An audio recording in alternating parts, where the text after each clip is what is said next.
Well, welcome back to What's Up, Doc. What a heck of a program we have tonight. We're at the Triple D Ranch House, and our special guest today is more than special. I'm telling you, one of the stars of Tombstone. I'm so excited. I got goosebumps, so I'm not going to labor this any longer. I'm going to have to introduce Peter Sirocco. Welcome to the show. Thank you, Doc. It's great to be here. God, I am so jazzed that you're here. It's unbelievable. I can't believe you're getting goosebumps. I thought it was just from the cold. Oh, no, absolutely not. In other words, I'm talking to you. I'm sitting next to you. I have all this energy. It's just absolutely incredible. So again, thank you for being here. It is my pleasure to be here, and I'm thrilled to be here. And coming to Virginia City, it's just a great place. Isn't it a wonderful town? I love coming in here. It's a wonderful town. Now, you spent the day in Reno at the Reno Gun Show. At the Reno Antique Gun Show. Yep, buying some stuff. I think I bought 3 guns. 3 guns. Good for you. Yeah. Good for you. Got to do that. A black powder rifle, a 1860 conversion, and a 1858 Remington conversion. Now, do you go this every year? I have been coming for the last couple of years. Yes. I know I used to, I've probably been to that 5 or 6 times. I used to be FFL, and I got, at one time, 33 pieces, and loved them all. 33 pieces. 33 pieces. That's a good start. Yeah, exactly. And I know that you must be far and away. How many pieces do you think you got? Somewhere between 13 and 1,400. I got to say, I was waiting for the 100. Yeah. I was waiting for the 100. I enjoy it. I enjoy shooting. I enjoy the guns, old guns though. I don't have anything new. Yes. Anybody talks to me about modern guns, I'm like, I don't know what you're talking about. Exactly right. Yeah. So it's all period pieces. Yeah. Now, what would be probably your favorite piece? Well, my favorite piece is always the Colt 45, 4 3/4 inch barrel.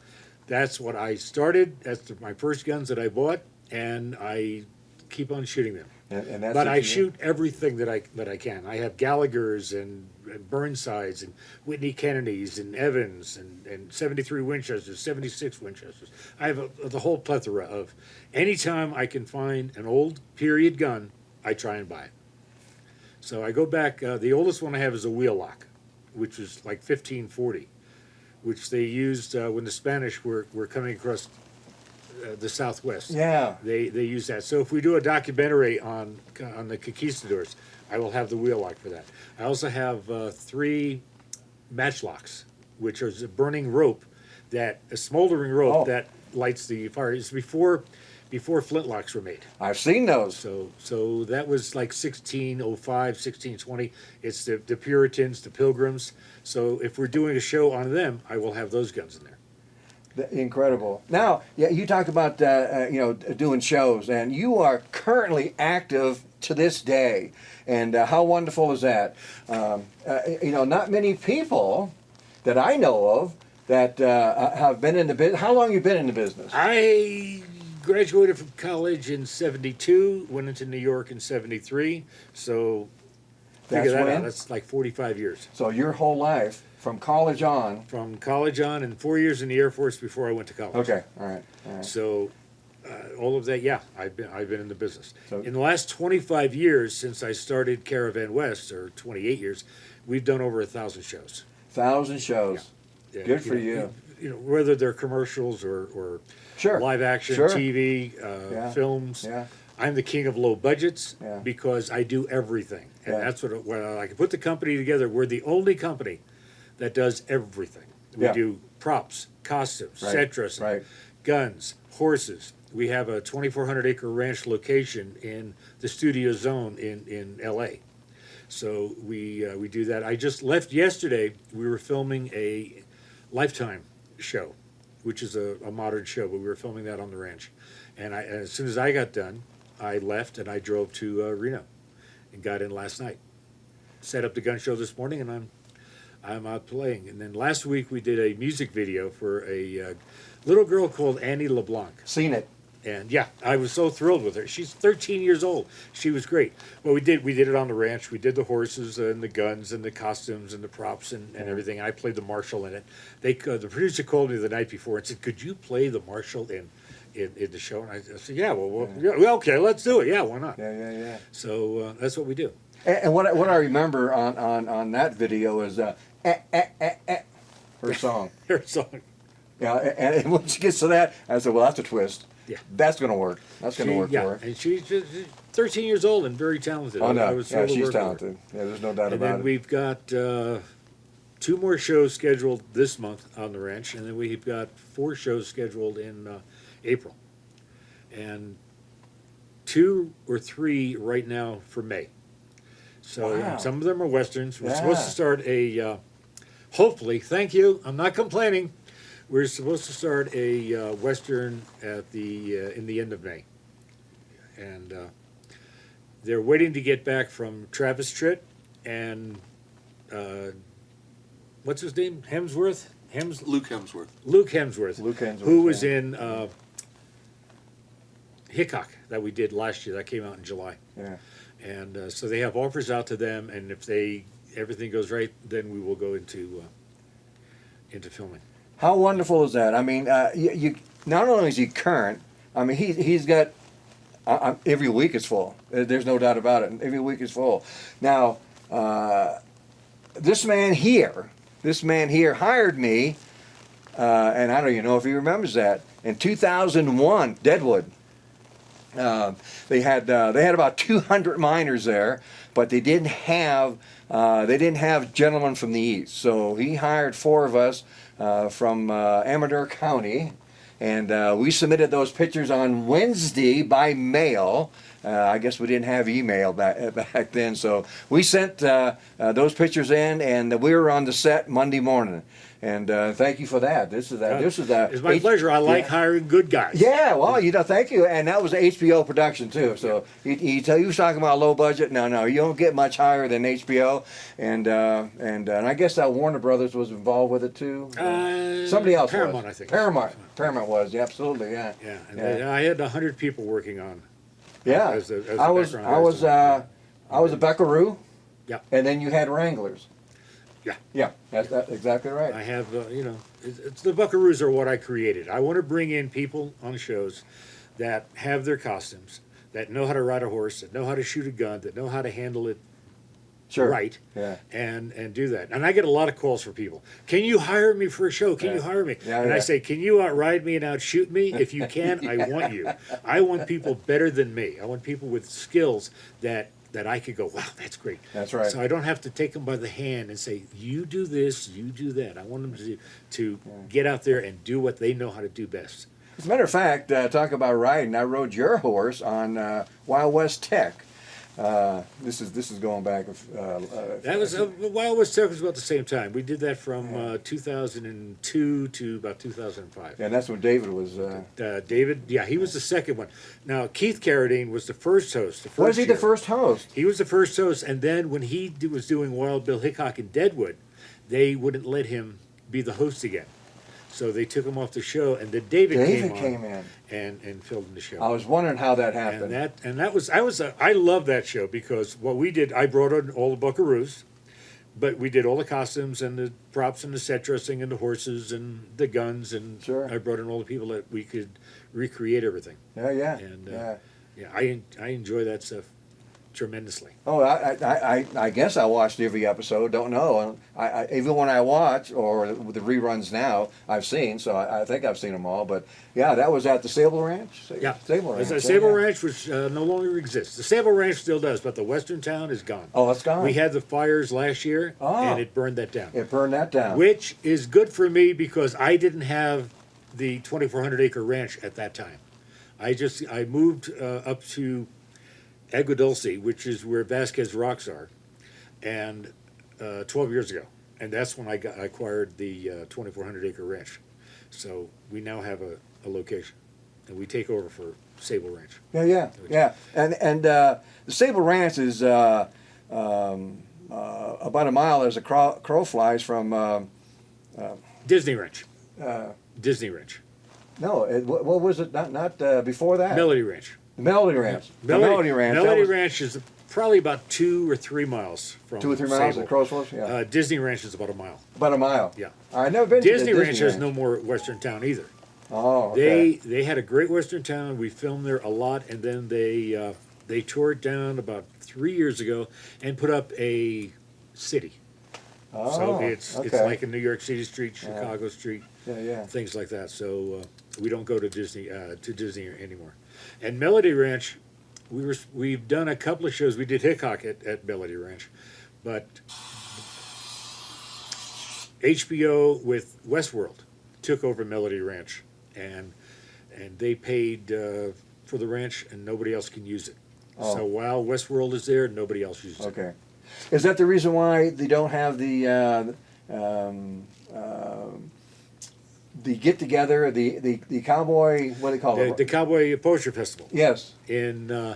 It's April 22nd. It's now at the Hart Ranch. Hart Ranch. WMS Hart Ranch. Yeah. And I'm there, of course, doing a book signing. Yeah. And part of that. Yeah. And that's why they took it away from Okay. Melody Ranch. Yeah. You know what's funny about it is HBO has money. You know, and HBO paid Melody Ranch $1 million a year when we did Deadwood for 5 years. Oh, $1 million a year. We only did Deadwood for 3 years. 3 years. Yeah. So they still made their $5 million. Sure. So when HBO came in and said, okay, we want to do it for Westworld, Yeah. here's your $1 million a year, and that's a pussy. Hello, cat. I love cats. The cat is never down here, but Because I'm here. yeah, You know, I animals, guess so. cats, dogs, horses. You know, Yeah. I have them all. They lick out of my hand. But if I ate Yeah. with a knife and a fork, they wouldn't. Oh, no kidding. Yeah. Yeah. They need that personal touch. Yeah, and okay, so now the Hart Ranch, which is I haven't been there yet. It's when they on the way to moved, Melody Ranch. I got disappointed. Yeah, so, no, I like the Melody Ranch. Yeah, but this is William S. Hart. This is his place. Okay. This right. is his home, his Yeah. ranch. They have buffalo there. They have animals there, and they put it together. It's not as big as Melody Ranch, Yeah. Okay. but it's a wonderful endeavor. okay. Well, so- that's coming up then. Yeah, it busy between doing the movies. I'm traveling all the time. Yes. Like this weekend, I'm here in Reno. Yes. Next week, I'll be in Tombstone. I'm the Grand Marshal of the parade for military veterans that they're raising money on. So Good for you. they asked me to be Good the for Grand you. Marshal of the Yeah. parade. Good. Then in April, I'm going out to the Cowboy Hall of Fame in Oklahoma City. We're filming. Boom. The next day, and I drive. I don't fly. I know that. I learned that last year at Cowboy Con. Yeah, because I can't buy if I fly, but I look for stuff to buy all Yeah, the time. yeah. I'm always filling in the props and sets and guns, yeah. whatever. So I'm driving out to Oklahoma City, then I come back, and the next week I'm going to the Cowboy Festival, and in the meantime, during the week we're filming. So I'm here. People ask me, how do you drive? In October, I went back east to do a buying trip, and I came back. I drove from Oklahoma back to LA one day, 22 hours. No kidding. Just my dog and I. And people, how do you drive that much? I go, I just do it. Driving is zen of the road. Well, yeah, I love to drive. I have no problem driving. It seems like here you have a little bit more of a love to it than I do. But I do drive. I do drive a lot, and I love to drive. I used to, I did Virginia City for the last 14 years before I lived up here. During the spring, summer, and fall, and then once the winter came in, everything kind of shuts down. Shuts down, yeah. Then I'm off to Los Angeles, and I do the Los Angeles thing for the winter, and that kept me extremely busy. But I do notice I picked up when you were talking. If you can outride me and outshoot me, you're in. All right, now that conjures up Tombstone. And that was a brilliant ride that you did on camera that I was witnessing. With the rifle, on horseback, full gallop. Tell me that. Now, we have to talk about Tombstone because let me tell you, everybody out there think it's probably the best Western. I think it is. Bar none. Bar none. And this man right here is one of the stars, and it's just like I say, every time I mention that, I get the goosebumps. And we did all the stuff. Yes. You know, I designed all the guns for it. We did all the saddles. I brought in the Red Sash Gang, the guys that rode with Curly Bill and Power Yes. and Johnny Ringo. Yes. I brought all those guys in, 30 guys, and they always ask me, "Oh, I get asked all the time, can you hire me? Can you hire me?" And people would say, "Oh, you have to audition these people." I don't audition. I believe in the West. I believe in Roy Rogers and Gene Autry, the Lone Ranger, There you Hopalong go. Cassidy. There you go. You give me your word, and I'm going to take it. Right. So if you tell me you could ride, Yep. I'll believe you. If you can't, you have two jobs, your first and your last, because I don't call you again. Yeah. But that's what I did. So I did all that. The whole movie is owed to Kevin Jarre, who was the writer and the man who was the first director. He wanted to do it like John Ford. That's why they fired him, because he wasn't doing what they call coverage. Coverage in the movie business today is close-ups. If you watch a movie, it's a close-up of you, close-up of me, close-up of you, you're talking. They brought it back to what early television was like. Early television, you had little 12-inch screens. So the television directors could only shoot you, could only shoot your face, because that's all you could see. They didn't have the wide shots like you saw in movies. Yes. If you look at John Ford movies, or Alfred Hitchcock movies, or John Huston movies, there's these wide shots. There's shots with 3 or 4 or 5 people in the room talking, and you're following the story. Today, it's all close-up, close-up, close-up. But that's what Kevin Jarre wanted to do. And they said, well, there's no close-ups. There's no close-ups of Wyatt's face, of Doc's face, of Johnny Ringo's face. There's no close-ups of that. And that's basically why they fired him.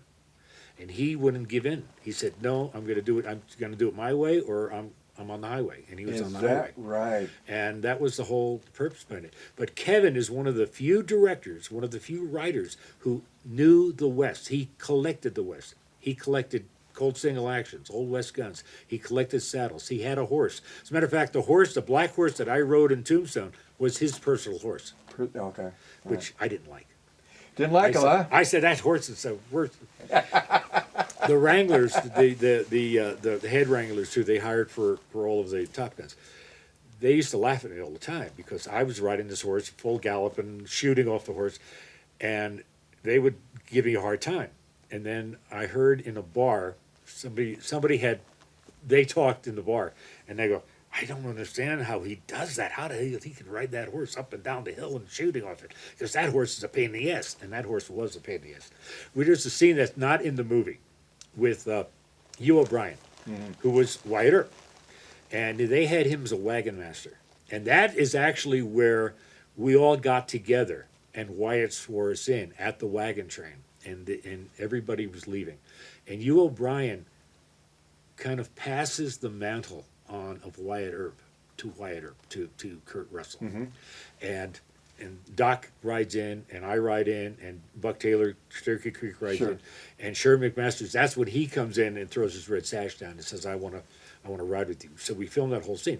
Then, as we ride out, the 5 of us are together, riding out full speed, and there's a log across the trail, and all 5 of us took the jump simultaneously, and it was just a great scene, but they didn't take that out. And there was this little kid, the little kid who goes running after the ball, and Virgil saves him and pulls him off the street. Yes. That was a kid and his mother. You only see a close-up of her, and she has a scar on her cheek. Yes. You don't know where she came from. In the beginning, when Wyatt and his family are coming in, you see the cowboys throwing these people out of the house. That was her and her husband and the kid. I got you. And that's when they beat her up. And that's why she has the scar on her cheek. And then she's now in the wagon train with her husband and the kid.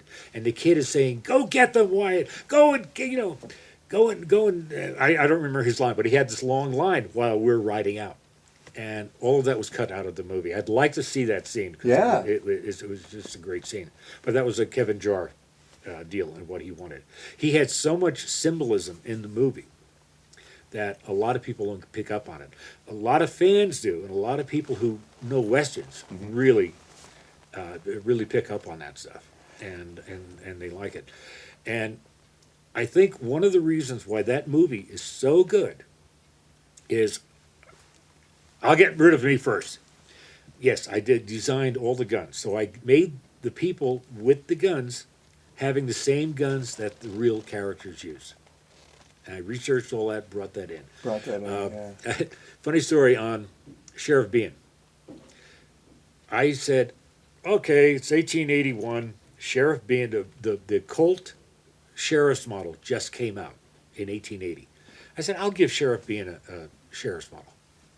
And Kevin looked at it and he said, no, he should have a daintier gun. He should have maybe a top break Smith & Wesson. I don't think he should have a Sheriff's model. That day, I had the meeting with him in his house, and I had to drive down to Orange County to a guy named Little John who runs an auction on Old West guns. And he has a shop in Orange County. And I was buying a 76 Winchester that Jason Priestley carried. So I'm buying that, and Little John goes to me, hey, Pete, I've got a auction coming up. You ought to, here, it's a catalog. You ought to come down to it. So I'm looking through the catalog, and what's in it but Sheriff Bean's actual gun. No kidding. Which was the Sheriff's model. And I looked, and I took that, I drove right back to Hollywood, I went right back to Kevin's house, I knocked on the door, he answered the door, and I just held the book open. And I said, see? And he went, all right, Sheriff Bean gets a Sheriff's model, all right, but I want to tell you what other people are going to have. So that's one of the things. Like some people will say, well, Doc Holliday didn't have the 4 3/4 inch Colt. He had a 7.5 inch. Johnny Ringo had a 7.5 inch. When he was found dead, he had a 76 Winchester and a 7.5 inch Colt, serial number 222. And I said, this is what they had.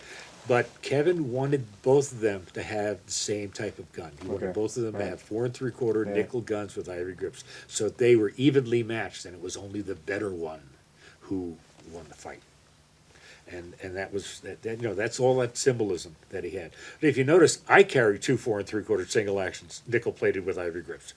But mine were original. They both carried the Italian-made guns, Cimarron EMF, Navy Arms. Sure. I was buying all those guns from them, Yeah. and they carried those. But I carry 2 original Colts. One of mine was made in 1882. The other one was made in 1889, because I knew what I was doing. Yep. Yep. And all my guns were originals. My shotgun was a 1875 Remington. Before Remington actually came out with the double barrel shotguns, it had a lifter to open up the barrels. My rifle was a Whitney Kennedy in 4440. Winchester bought them out in 1877. So my gun was made about 1875, 1876.